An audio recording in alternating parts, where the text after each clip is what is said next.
Magandang umaga mga mag-aaral. Tumayo muna ang lahat para sa ating panalangin na pangungunahan ni Miss Santiago. Amen. Bago mo po, tignan muna ang kaliwa, kanan at silong ng upuan. Kung may kalat ay pulutin at itapon sa ating basurahan dito sa harapan. Ayan, maraming salamat. Umupo na ng maayos at dito na ang tingin sa akin. Nais ko lamang ipaalala sa inyo ang ating alituntunin sa klase.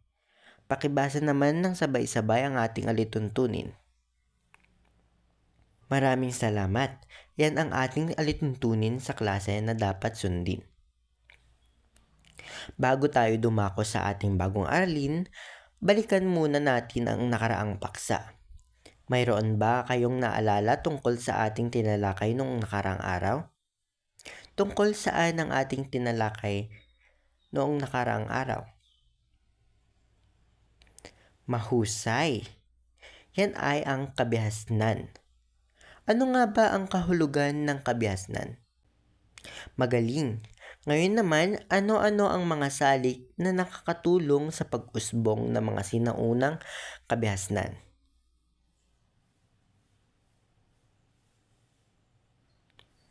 Mahusay. Ako'y natutuwa na inyong isinaisip at naunawa ang mabuti ang ating paksa noong nakaraang talakayan. At dahil dyan, kayo ay handa na para sa ating susunod na talakayan. Ngayon ay magkakaroon tayo ng gawain. May inihanda akong isang aktibidad na tatawaging cryptogram. Ngayon, nais kong basahin ninyo ang ating panuto para sa gawaing ito. Naintindihan ba ang ating panuto? Kung gayon ay simulan na natin. Una, ano ang inyong nabuong salita? Mahusay. Ito ay pangingisda. Pangalawang katanungan, ano ang inyong nabuong salita? Tama, ito ay pagluluto. Ngayon naman, paano naman nakatutulong ang pagluluto sa kanilang pang-araw-araw na pamumuhay? Mahusay.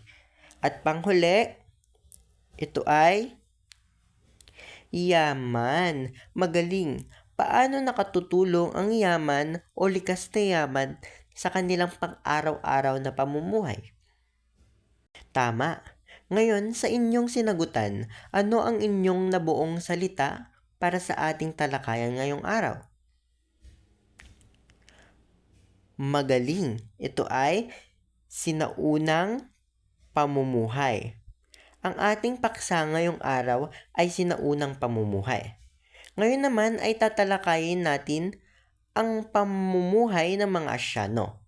Ang kanilang pamumuhay ay hindi lamang nakabatay sa kanilang hanap buhay, kundi pati na rin sa kanilang paniniwala, tradisyon, pilosopiya at relihiyon. Sa inyong palagay, ano ang ibig sabihin ng paniniwala at tradisyon? Magaling. Sa sinong unang Asya ay malaki raw ang impluwensya ng relihiyon at pilosopiya sa kanilang pamumuhay. Ang relihiyon ay tumutukoy sa pananampalataya nila at pagsamba sa mga tao na kanilang Diyos or Diyosa. Samantala, ang pilosopiya nila ay mga aral o kaisipan na gumagabay sa ating pamumuhay ng mga tao.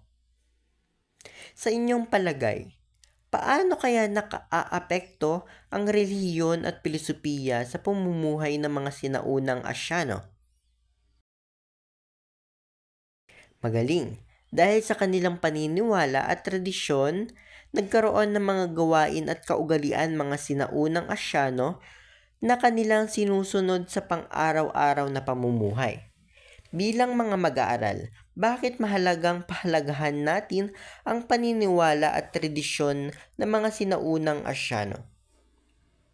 Magaling. Ipinapakita nito na ang paniniwala, tradisyon, pilosopiya at relihiyon ay may malaking papel sa sinaunang pamumuhay ng mga Asyano dahil ito ang gumagabay sa kanilang mga gawain at paraan ng pamumuhay.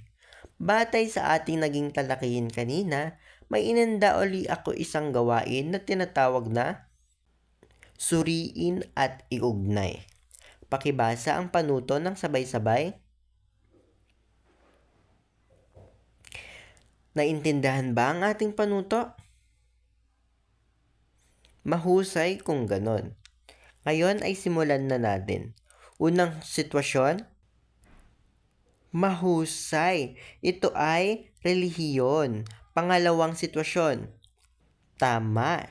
Ito ay tradisyon. Pangatlong sitwasyon, magaling. Pilosopiya. Panghuli,